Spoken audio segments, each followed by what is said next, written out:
Guys, uwi na kami. Ito na yung room namin. Sobrang kalat. Wala na bang nakalimutan?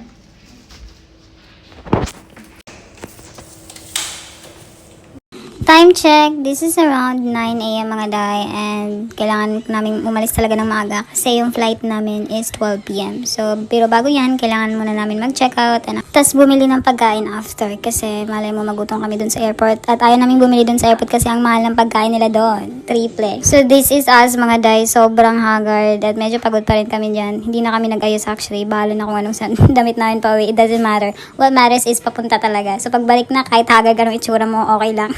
So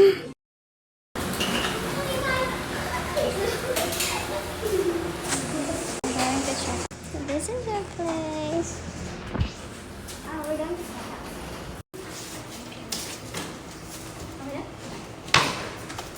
So, tapos na nga tayo mag-check out mga day at nag-decide kami pumunta muna ng 7-Eleven. Para bumili ng pagkain at saka itimbang na rin yung luggage namin kasi meron silang kiluhan dito eh. Kailangan mo lang magbayad ng 1 baht. So, at saka gusto din namin itry yung lava cake nila dito which is sobrang trending sa sa TikTok. So, bago kami gumalis, gusto namin matry siya. So, hinanap po yan actually at ang hirap niya hanapin kasi ang ikli ng letter ng lava cake. So, anyway, let's go.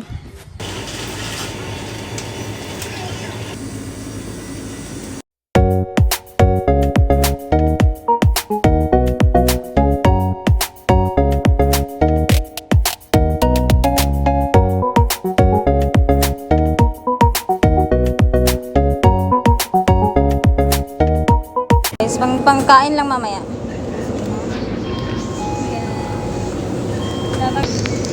That's their lava cake. Nagmamadali na kami dyan mga day kasi nasa around the area na yung grab namin papuntang airport. So, tapos na kami mamili niyan mga day at nasa labas na kami. Nakapagtimbang na din kami ng luggage namin at guess, over baggage pa din. Yes mga day, pero bahala na. Waiting na kami ng taxi niyan. And then, nandito na kami. See you sa airport. Bye!